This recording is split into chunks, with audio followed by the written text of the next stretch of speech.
So I want to start with a mistake. So I asked my marketing guy for a picture with some USB ports on a ship. I thought he would give me the navigational system with a USB connect. He put the USB ports on the ship. Hey, I like it. This is all good.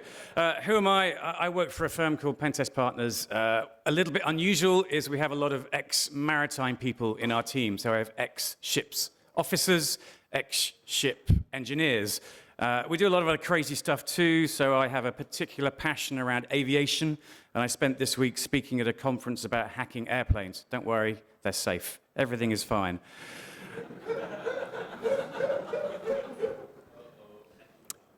So, there are many press stories about hacking ships, and what really pisses me off, what makes me mad, is when armchair cyber security experts say, hey, the MV Dali in the port of Baltimore, it was hacked. It was not. It was a misconfiguration. They'd set up their power bus, which exposed them to a problem when they had a power back out. It's a very sad event. 6 people died.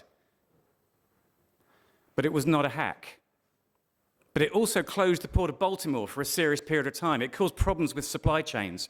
We had further problems. You remember the Evergreen Given that breached in the Suez Canal? It was not a hack. It was poor pilotage. But what it showed is when you block a critical waterway for a period of time, you see our supply chains become stretched. You see our commodity prices go high. If you wanted to make some money, I would go long on commodities like oil and cause this. Make money. Maybe not. Okay.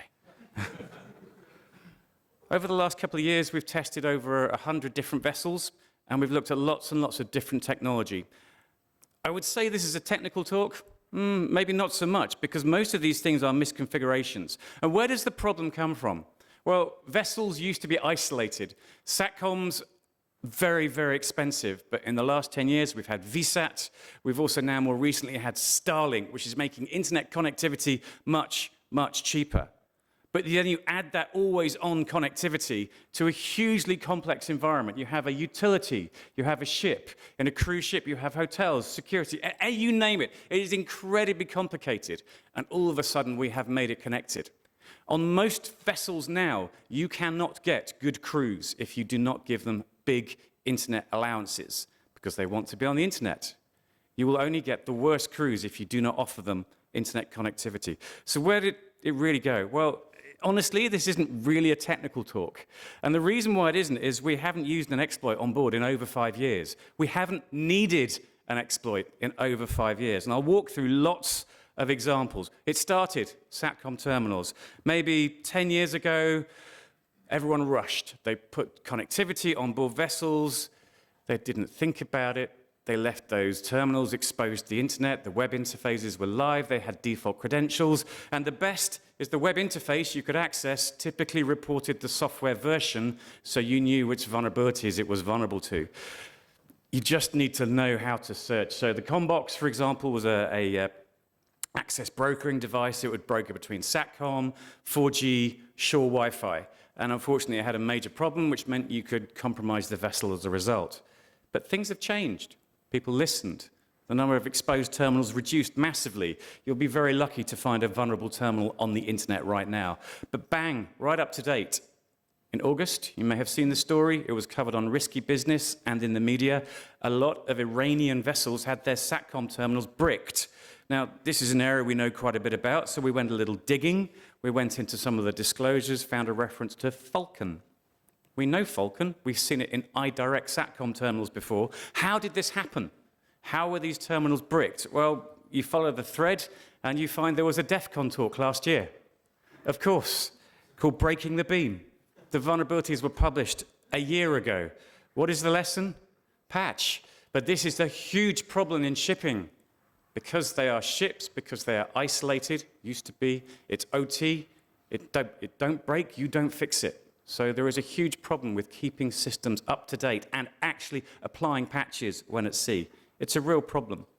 So over the last year, what did we find? Well, number one problem, documentation and change not documented. We found huge problems with segmentation, which is what much of my talk is about, and also a large number of undocumented third-party gateways. So third parties have access to your ship and they have not told you about it. Bad day. But we also have a problem when we're testing ships, is you have time challenge. you have huge complexity and very little time. Typically, when we are testing a cruise ship, maybe we are on board for one sector, maybe we have 2, 3, 4 days, if we are lucky. So we have to put a big team on that moves really, really quickly on incredibly complicated, reasonably segregated, but also critical for an operating vessel. How do we move fast? And the most important thing you're going to do is you're going to get dirty. You need to go exploring that vessel. If you try to do your pen test from a desk in a vessel, you will not find stuff. You'll cause issues. You need to go exploring. And one of my colleagues who leads our ship testing team, this is Andrew Tierney, tagged Cyber Gibbons, amazing guy. The only way to do this is to move around the ship, and he will often get way more than 30,000 steps on a day finding stuff, because you cannot use tooling to go and explore that network. So how do you go about finding bugs on a ship quickly without causing problems? Well, number one, start with paper, 0 risk.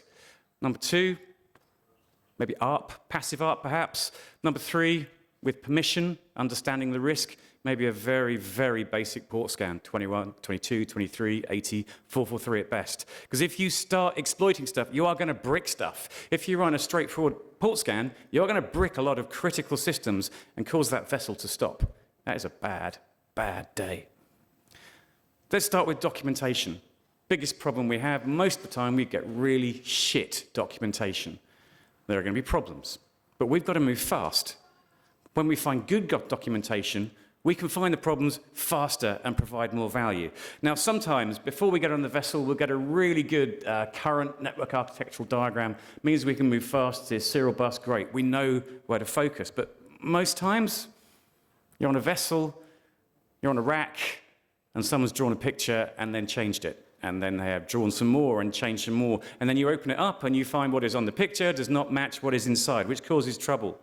So you have to go hunting, you have to go looking, you have to get dirty, finding stuff in racks. You're not sure, this crazy device, this is a VSAT mediator, so it takes aggregated SATCOM feeds and brings them together. This undocumented interface to a stability computer, crazy stuff all over the place. And ships are made of metal, so it's very difficult to explore and find the Wi-Fi gear. So you have to go into every compartment to find Wi-Fi access points.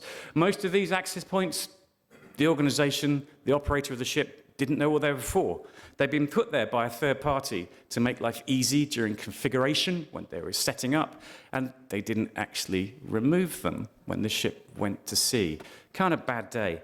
And you will find these things everywhere. I will talk more about this one in a minute. M2M devices, M2M gateways connected to the internet with no documentation.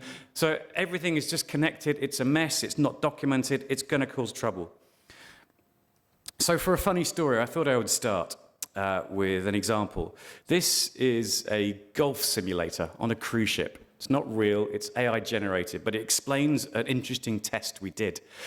When you are cruising, many of the passengers get bored. They want to practice their golf swing. Hey, so we found this golf simulator running on a PC, went around the back to have a look to see how it was working. It had remote connectivity into it from the golf sim vendor to maintain, troubleshoot, update the golf courses. Great idea. Now, the organization in this particular case had taken some time and trouble in building a degree of segmentation. I've done it at a very high level here because I don't want to disclose who the cruise operator is. The golf sim was on a separate VLAN. It was called a tech VLAN where certain dirty devices had been.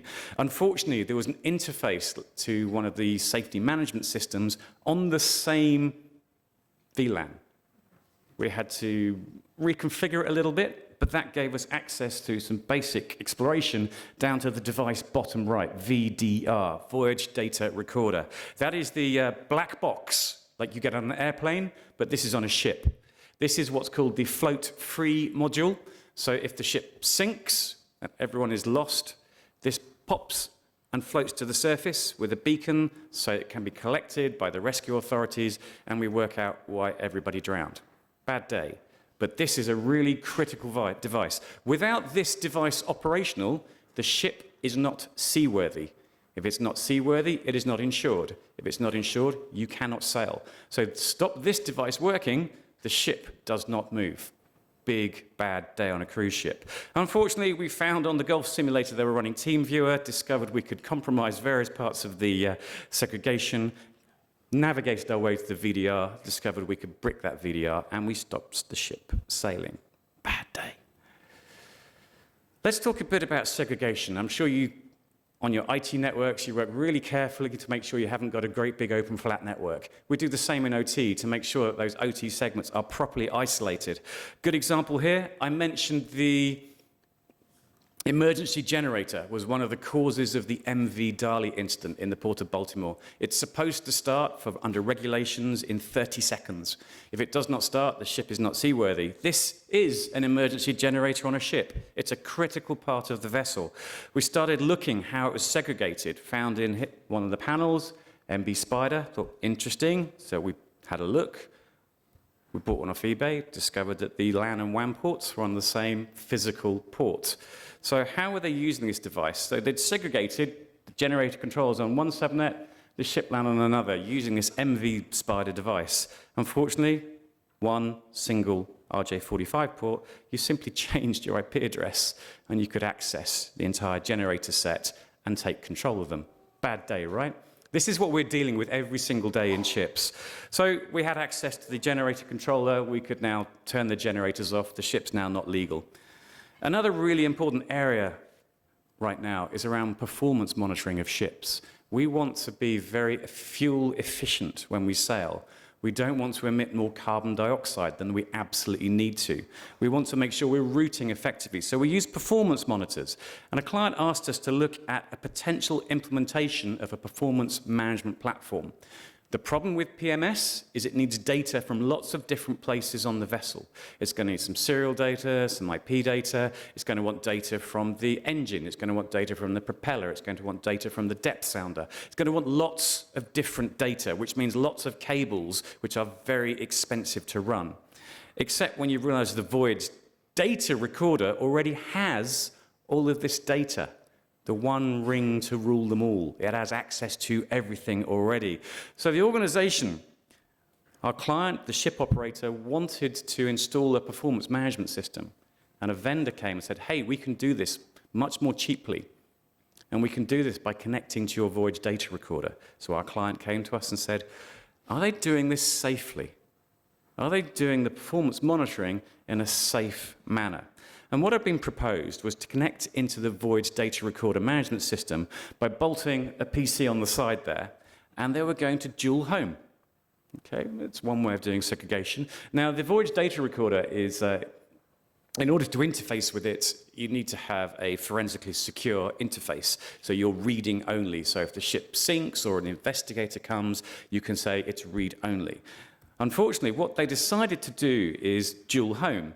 So this was the proposed design, dual homing through a Windows box to provide some separation from the digital recording or data recording unit for the Voyage data recorder. What they did instead was this. So what it unfortunately done was expose the entire business network through the performance monitoring system into the data recording unit and created an opportunity for us from the core network by bypassing proposed segregation into the Voyage data recorder. What was that? The Voyage data recorder. We've now got full access to VDR, recovered some credentials. The bit that made me laugh the most, I've never seen the parameter password misspelt. What is going on there? Fucking crazy shit. And that gave us full read-write access to the entire Voyage data recorder. Ship now bricked, ship can't sail. One misconfiguration renders the ship unseaworthy. Bad day. Switching briefly to oil rigs, we also do quite a bit of fun work on rigs. So this is a Moss Maritime CS55 exploration drilling rig. The idea being is it's self-propelled, so it has thrusters, and it can propel itself to the drill site. It can then drill, explore, check if the drill spot has oil. If not, up, go to the next one. If it finds it has oil, you simply bring in the big rig. Great. So it moves quickly around. And the client challenged us, can you go from internet to taking control of my dynamic positioning system? Why? Because if you do that, you break the DPS, the rig drifts, it breaks the umbilical cord, and you have deep water horizon all over again. Bad day. So what was the challenge? We were in this part of the vessel, And one of the drilling operators who managed the DPS, to do any administration, had to walk from here down 13 sets of stairs down to here. He didn't like doing that. We turned up. This is one of the operator's machines. Interesting, connected to it, corp local, disconnected. Wow, so it's on one network, but it's been connected to corp.local. Interesting. So we looked a little bit more closely. Do you see here, this shutter here is clean. Everything else is dirty, and this cable is hanging out. These guys knew we were coming. They'd done something they shouldn't have done. So we asked permission, said, we think we should put this back in here. I said, okay, what did we discover? Had a connection to the corporate network. It bridged into a critical OT network, and hey, got your hashes, and now had domain admin, not just on this rig, but on every shore site and every other rig they owned. From one guy bypassing a security control. Maybe the answer was give him a trusted connection so he could do this without going up and down 13 stairs. In the 1970s, a lot of movies about disasters, and there's a very famous movie called The Poseidon Adventure, where a ship tips upside down in a tsunami. And we were challenged to see if we could make the ship ballasting system do this. So making for a bad day. So the ballasting of a ship is critical. So you'll have enormous tanks on either side to give you stability this way. Also what we call trim, forward, backwards. It's very important too. And also to sit at the right point in the waterline. If you have too high, the ship sways too much, too low, too much stress on the hull. It's really important you get this right. It's all managed by the ICMS. And we were looking at a ship. It wasn't this ship, I might add, but all ships are divided for safety into fire zones. So they have logical breaks, they have physical breaks with watertight and fireproof doors. Now, if you drill further into your cruise ship, you'll find each one of these segments has got what's called a CS. So CS is cabin switch. RDP, not remote datagram protocol, remote distribution point. They operate in a loop, so if you get a break, you still get connectivity, and that then gives the customer from their cabin access to SATCOMs and loads of other things. So this does loads of cool stuff. On a segregated part of the network is the control and management system. On the bridge is the UI. In the engine room is the server. Now, what we wanted to know is how are we going to compromise that ICMS and therefore affect the stability of the vessel from the cabins. And we found something really fun. In order to get from the bridge to the engine room, client to server, you had to go through 7 decks, 7 steel decks. You have to drill holes. Holes on these vessels are very expensive because they must be waterproof and fireproof. So drilling through 7 decks could cost $10,000 to $50,000. And the vendor that was installing this load computer realized they didn't want to do all this drilling and looked for a way to get around drilling the holes, to do it cheaply. And what we discovered is that the operator of the ship had done something quite cool. They'd used NAC, Network Access Control, which meant that if you didn't present a certificate, you couldn't come onto the network. Great, a security control to keep the network clean and tidy. Unfortunately, what they've forgotten to do is prevent hosts that didn't present the NAC certificate from talking to each other, which meant that the vendor of the ICMS and stability system, rather than drill the holes, just connected to 2 wall ports, didn't present the certificate, and they could talk client-server. Brilliant. They saved loads and loads of money. Everything is good, except that we plugged into any network port without presenting the certificate. Now we can see all the traffic. Now we can tamper with the traffic. Now we can make the ship do the wrong thing and the ballasting won't work. So really bad day. So we had full control of the ballast tanks, fuel tanks, and the hull stress monitor, which stops the ship breaking. Bad day. So moving on a little bit. Maybe we're just working off paper, but one of the safest places to go if you need to go a little bit more active is into layer 2. So what can we do? Let's do some ARP sniffing. And this was a really interesting example of where we found a misconfiguration just by listening to ARP. Now, when you're looking at your vendors that will often repeat. You'll pick them up at layer 2. You'll see some boring stuff, HP, VMware, who cares? But sometimes you see good stuff. Eurotherm. So we did some research. Eurotherm is a provider of oily water separators. Now, when you are flushing your bilge tanks for stability, you get oil in there, and it's illegal just to flush your bilges. You get a big fine from the maritime regulators if you do this. So we have an oily water separator to make sure that the bilge tank flush is clean water. Great idea. So we started looking to see how this was being used, and you will often find old PCs repurposed. So the chief engineer of the ship, so the chief runs all the technology on board, they decided they were going to use his old PC to do the CCTV and also manage the oily water separator. Great. Reuse. Efficiency. I love this. Reuse is great. Who needs to recycle when we can reuse? And the design of the network was supposed to be old PC, separate, CCTV, oily water separator, and then separate environment, the chief's new PC on a separate network segment. That's separate, isolated part of the network. Unfortunately, what had happened is there was a switch, and the chief had just plugged into that as well. So one connection, one cable, meant that we had complete compromise from the core network into the UI of the oily water separator, and could now cause the vessel, the separators, not to work, and they would now get huge fines every time they tried to wash their bilge tanks. Really, really bad day. That wasn't good. Back to cruise ships for a moment. I'm sure we've all seen the Tom Hanks movie, Captain Phillips. I'm the captain now. Well, one of the challenges when we're working on cruise ship systems is, can we carry out fraud, for example, on the hotel-based systems? And this is a relatively new vulnerability we found. This is a very popular property management system for cruise ships, very much like the property management system you get in a hotel, but this can do things like room key cards, it can do billing, it can do restaurant booking, all sorts of crazy stuff. It's used by lots and lots of different organizations. I've simplified here, but you'll often see crew members walking around with an iPad. Okay, do your booking, do your billing, etc. And it's client server, unsurprisingly.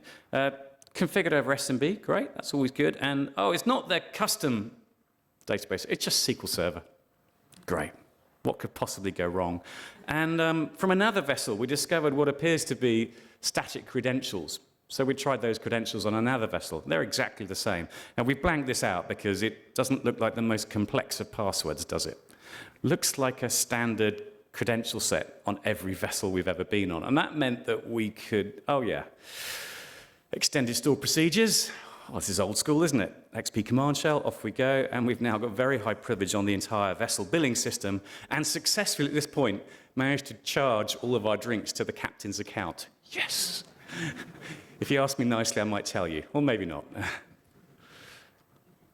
Other crazy things we keep finding. One of the joys of working on cruise ships is you can do most of your active testing from all sorts of different areas. We were sat on a shakedown trip, we were sat at the bar, and we asked the bar guy nicely, you've got a network port just there. While I'm having beer, can we plug in? Yeah, go for it. We had permission. Cool.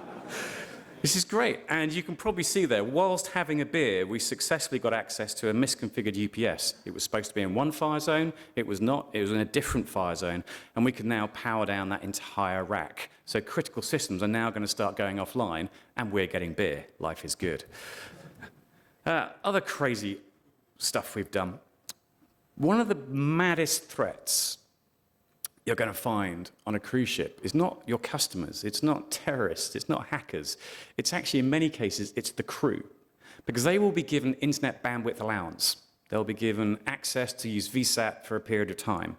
But often they'll use too much, and their allowance will run out before their month comes up or their voyage finishes. So they'll be trying to find ways to get back on the internet. So those with a little bit of tech savvy will be trying to find ways to bypass captive portals, for example.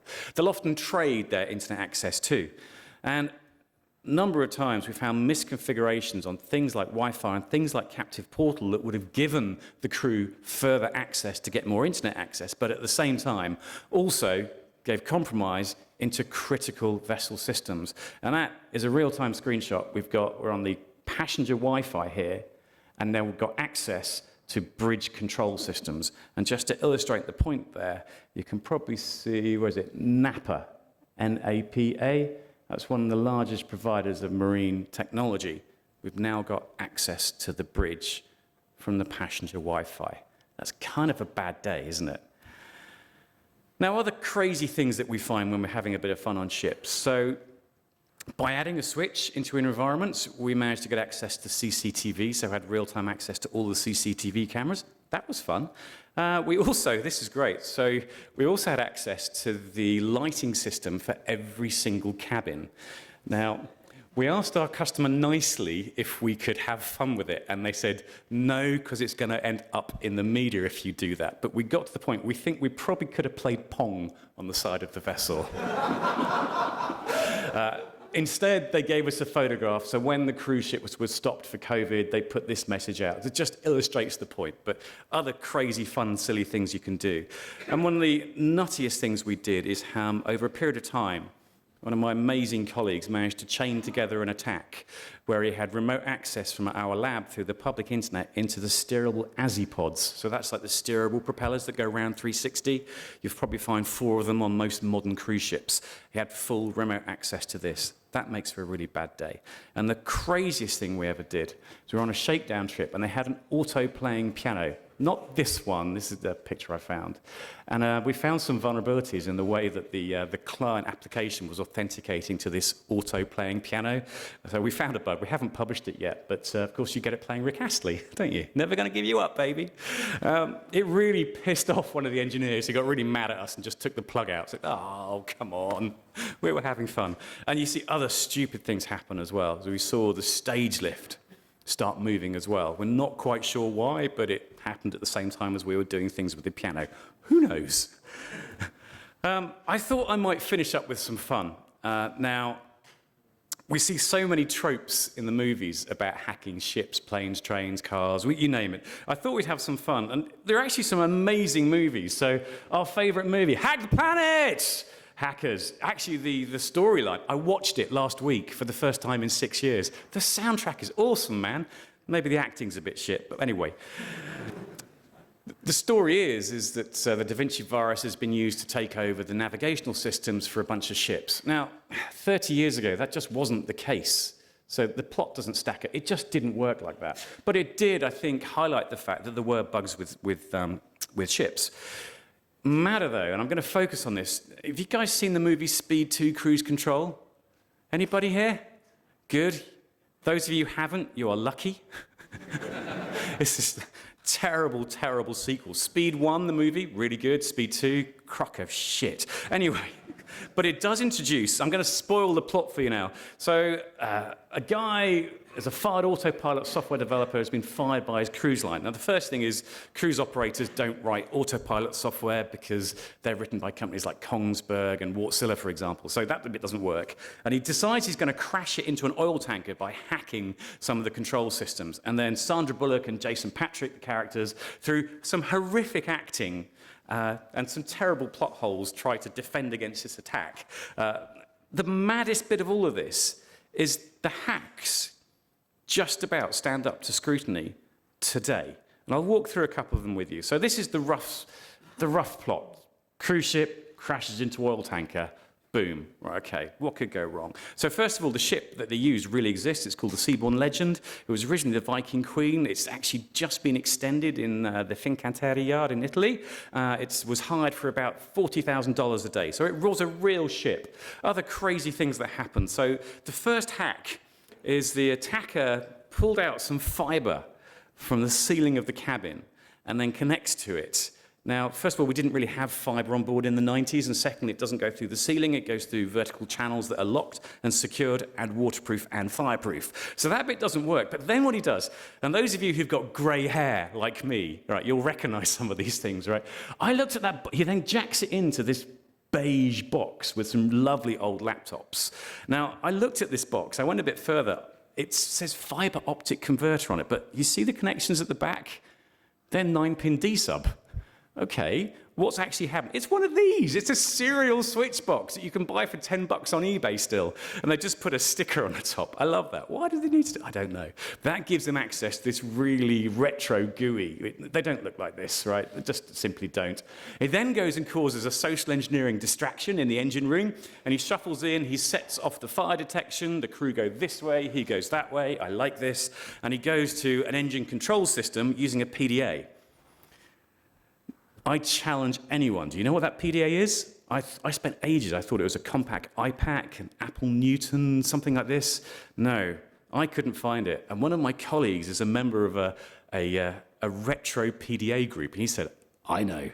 It's one of these. It's a symbol PPT 4600 barcode scanner, but it does have a 15-pin serial port in the bottom, which is kind of nice. And it then connects it in, takes control, and then causes the engines to blow up. Now, it doesn't really work like this. You can cause engines to blow, but not like this. The most common way you could cause an engine problem is to screw with the timing. Big two-stroke engine, lots of vertical rotating mass. That would then cause some pretty big mechanical problems.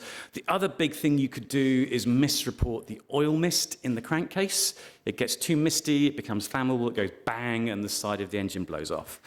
That's what an engine looks like. Yeah, anyway. It just wasn't a great hack. You could simply have turned the engine down. It just doesn't work. So those bits kind of worked. There was some good, interesting stuff that I think still stands up today. But what goes wrong with the movie is then they start doing some silly things. So the defenders, so Sandra Bullock, Jason Patrick, said, what we're going to do is slow down the ship. And we're going to slow it down by filling the ballast tanks. That's a really good idea, because you could add, is the script, about 1 million litres of water. That's like, 1 million kilograms of mass is going to slow the vessel down. But you'd be better getting out of trim, maybe getting it nose down, and that will cause it to slow some more. The bit that isn't right is the ballast tanks show some of the decks flooding. This is not how it works. Ballast tanks are tanks that are sealed. You go in there at dry dock to clean all the silt out. You can, in theory, get access in very special scenarios, but you don't ever flood the decks with ballast tanks. And the next thing they do is they try and jam the rudder with a steel cable, floating it down the side of the vessel. Now, I'm a sailor also, and I have accidentally caught ropes in my propeller shaft. That stops the engine, but you don't need to. All you have to do is go to the steering gear room, and there are 2 hydraulic pumps there. You go left or right, and you do this every time you set sail. You'll do a rudder swing manually to make sure everything's working. And then the last crazy bit. This is nuts. They saved the ship by going down into the bow thruster room and turning a little wheel to make the ship turn manually. It's great. Jason Patrick is underwater, turn, and the ship starts turning, and amazing, they hit it just with a glancing blow, and everything is fine. 2 huge problems with this. Number 1, the autopilot has been hacked, so the ship will just correct. Boom. And a bow thruster is going to need, in the region of 1 megawatt of power. I think the bow thruster on the Seabourn Legend needed 670 kilowatts. So Jason Patrick going, this isn't going to make much difference. So anyway, to wrap up. So we thought everything would change with the introduction of IMO MSC 4898 in 2021, I think it was. This is the first international maritime organization regulation that was going to drive cybersecurity behavior. Nothing really changed. But something did change last summer. We had the International Association of Classification Societies. So this is the organization that says the ship is seaworthy. They give it its approval. They've launched unified regulation E26, E27, which created good cybersecurity standards for vessels. But there is a problem. We see classification society auditors are good at saying that is watertight, that is fireproof. They're not so good at doing cybersecurity. So we were very surprised to see some of these societies approving vessels with cyber compliance, when really the skills to do this are very, very short in supply. This problem, is it seaworthy? Is it insured? It's a major, major problem. So we have concerns still about the cybersecurity of vessels and the near future. The other big problem is this only applies to new build vessels from last year. And given the lifespan of a ship is 20 or more years, we've got a lot of hacking ships to do for several more years to go. Anyway, I hope you enjoyed my talk. Thank you very much for listening. There is loads more on our blog. Thank you.